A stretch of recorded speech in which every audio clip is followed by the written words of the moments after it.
Ito po ang step sa pag-i-install ng Windows 7. Pinutin po yung virtual box.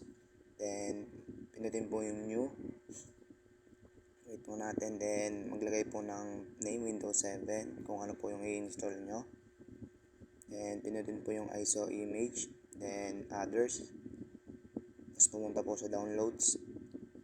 Click po yung folder ng ISO. Then, pinutin po natin yung ISO files. Then, pinutin yung skip.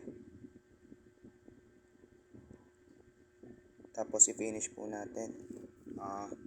Then, click start. Wait po natin ng konting segundo para po mag-start na po yung virtual box. Yan, nag-open na po siya. Yan po tayo mag-i-install ng Windows 7 sa virtual box. Yan, nag-starting Windows na po siya. Medyo matagal nga lang po itong pag-i-install namin ng Windows 7. Kaya po, konting patience.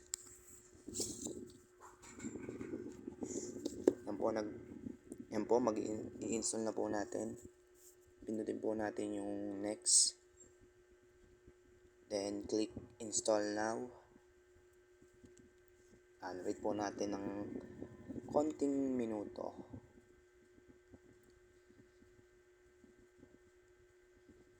Then, pindutin po natin yung I accept. Then, next. Tapos, pindutin po natin yung padalwa, yung nasa baba. Then, pindutin po natin yung storage na paglalagyan. Yan. Hintayin po natin. Medyo matagal lang po ito. Wait po natin ng konting segundo.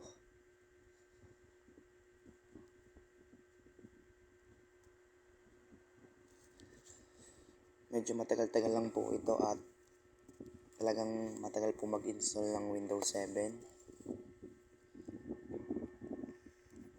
Kailangan po talaga natin ng patience para ma-install po natin to.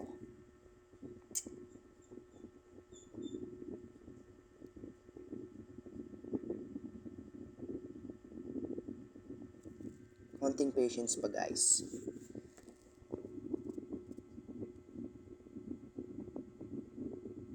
Around 33% na po siya, 34.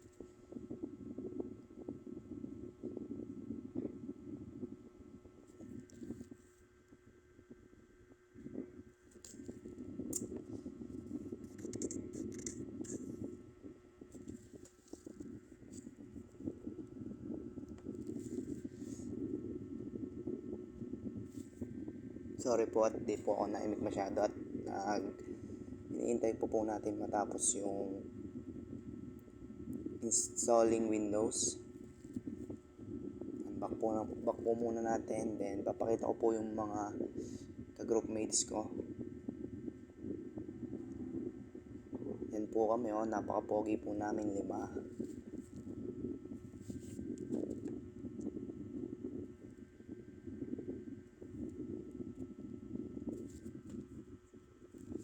Sorry po sa electric fan at nadadamay po sa pagbo-voice over ko.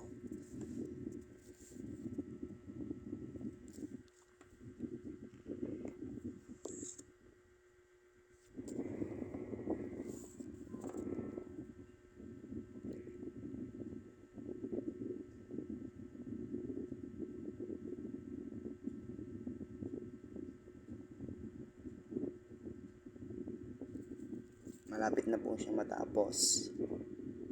Konting tiis na lang.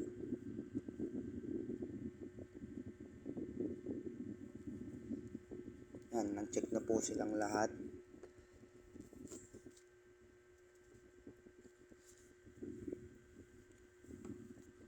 Magre-restart po yung virtual box natin. Yan, restarting na po siya.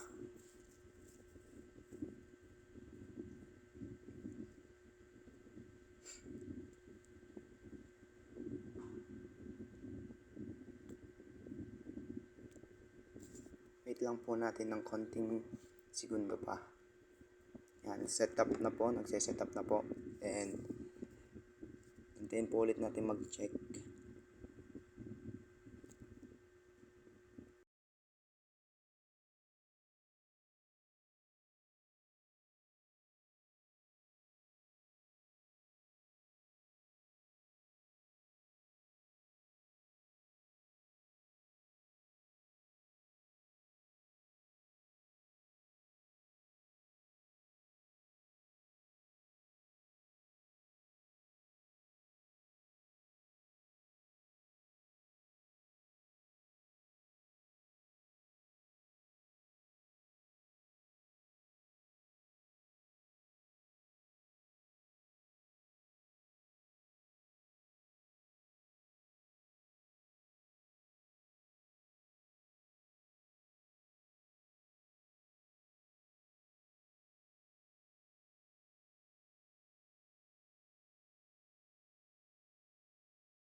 Tapos yun po, waiting lang po tayo sa completing installation.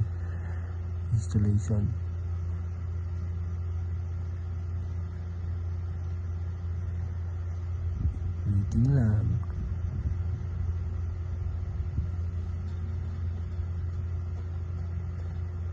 Medyo matagal.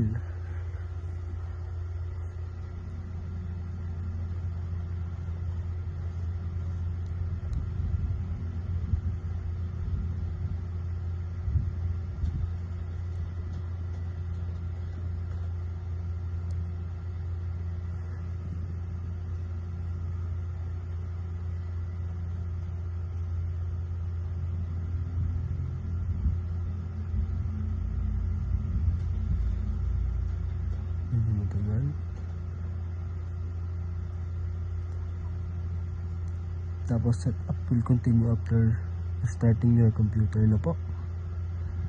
Is VirtualBox na po para ka lumabas. Press in the key to look your CD. Starting Windows na po siya.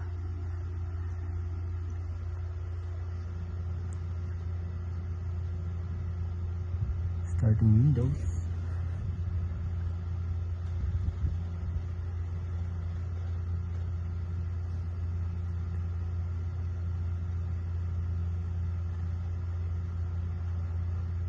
At black screen. At setup is preparing your computer for first use. Setup is checking video performance.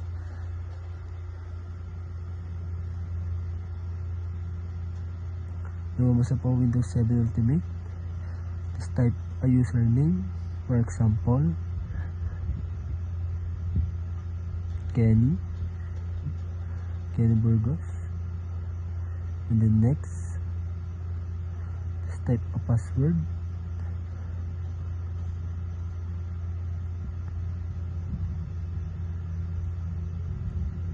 So retype your password. At type a password in Windows 7. Next, product key.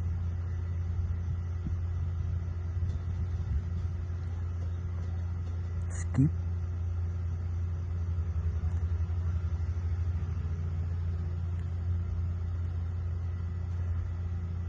And use.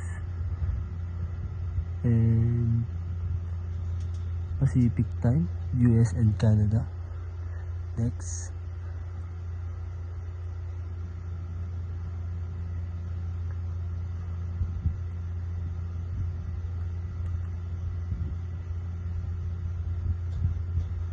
Namimili pa.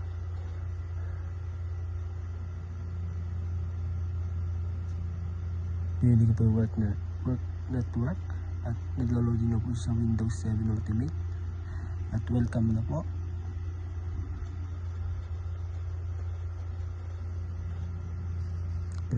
Preparing your desktop na po.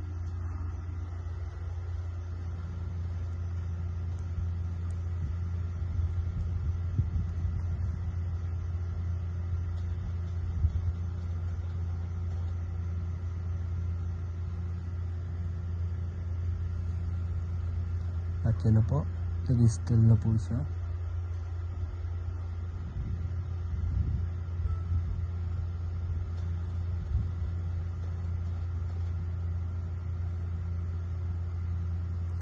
Pinindot ko po yung file manager at pinaliit ko siya.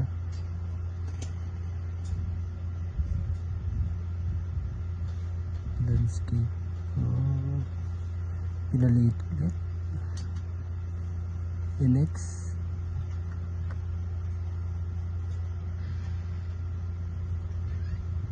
punta ako sa downloads. Dinadrag yung picture pero ayaw. Next ko na X. At yan po.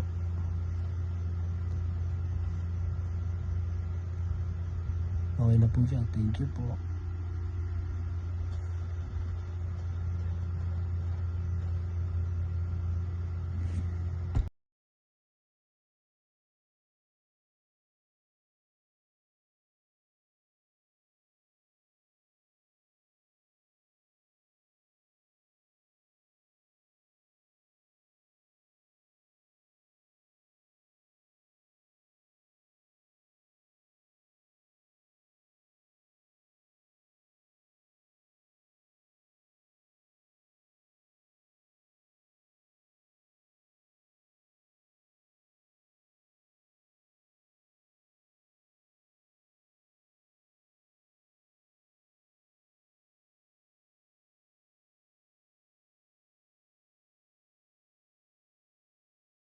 Magandang araw po. Ang susunod naman po ay ang Windows 8. Buksan niyo po ang VirtualBox.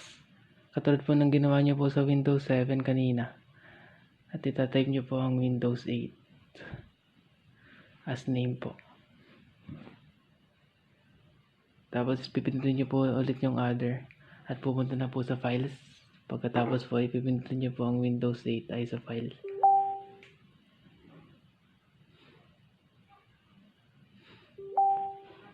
Sumunod naman po ay i-start niyo po para po magsimulan na po ang pag-install.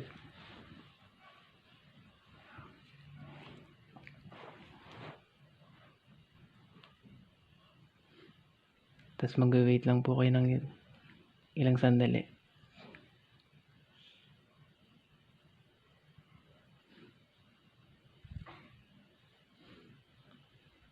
After nun po, isa-select nyo po yung English United Kingdom po para po sa language. Then, i-install nyo na po. At mag-i-start na po ang installing.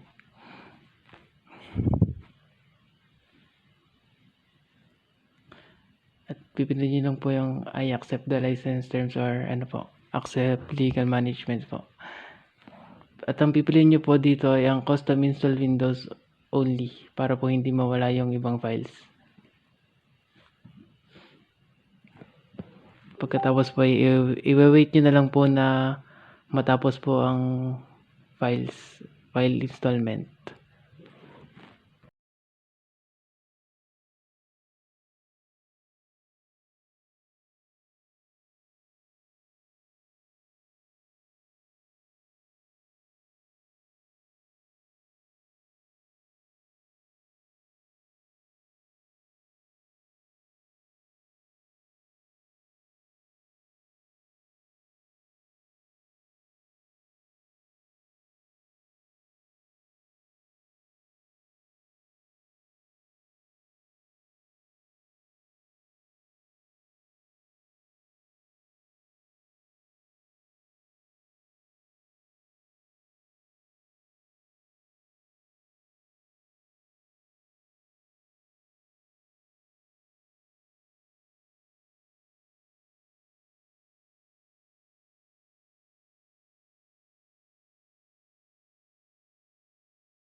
And open na po ang virtual box. I-press lang po natin ang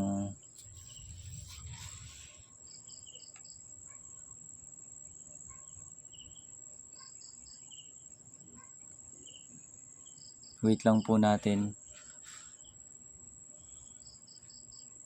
Hintay lang po natin mag-loading ang Windows 8.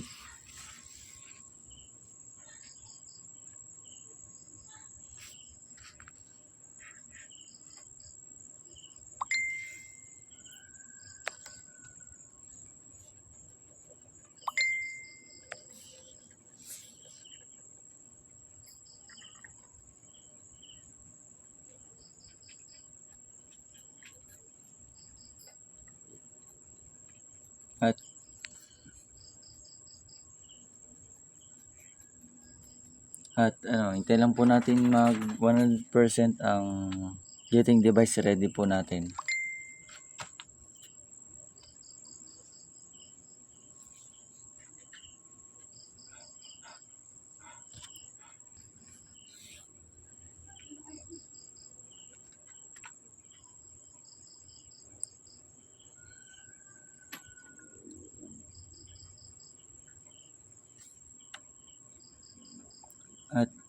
bukas po ang virtual.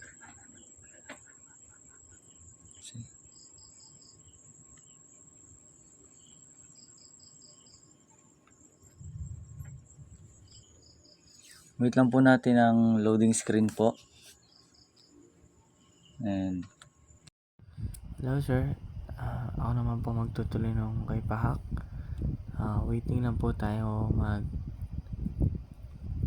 mag-open ang Windows. After po ng personal wireless settings and in, lalabas po siyang personalize.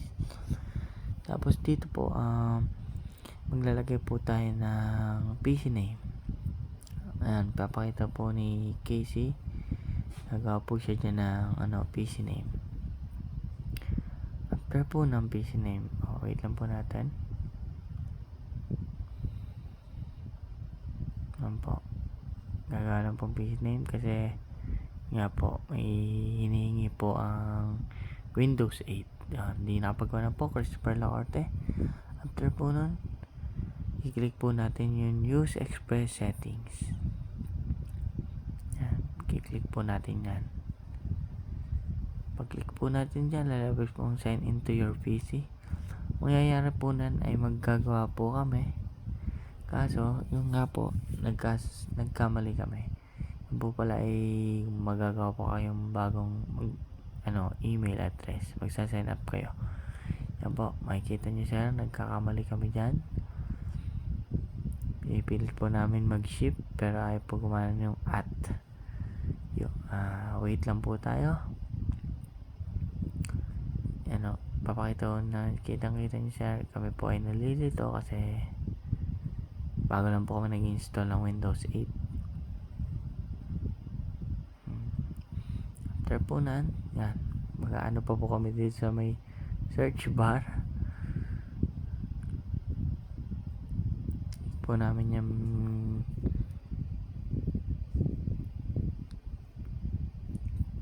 click po namin search bar, dyan po kami maglalagay na at. Kala po namin ay gagana yun. Kakopy po namin yung at. Copy po, babalik po kami uli doon at mag page pero hindi pa rin gumana. Kaya ang nakita ko namin ay magsa-sign up na lang po kami. Yung po wala para ma-install at maayos po ang Windows 8. Yan po, wait lang po tayo.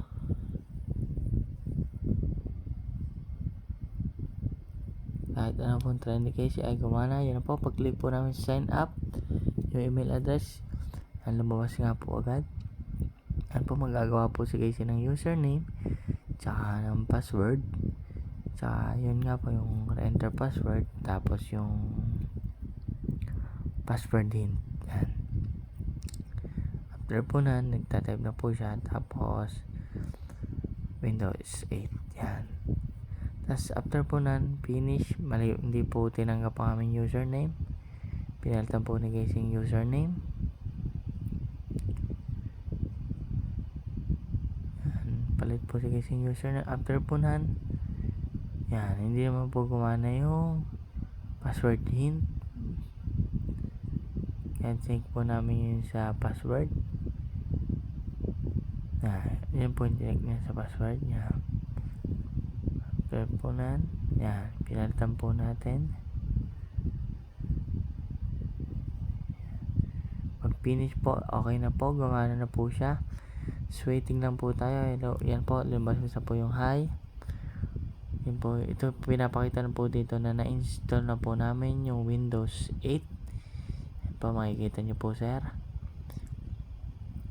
Pinapakita po dyan. Yan. Yan po, pinabog po yung mouse. And then yan.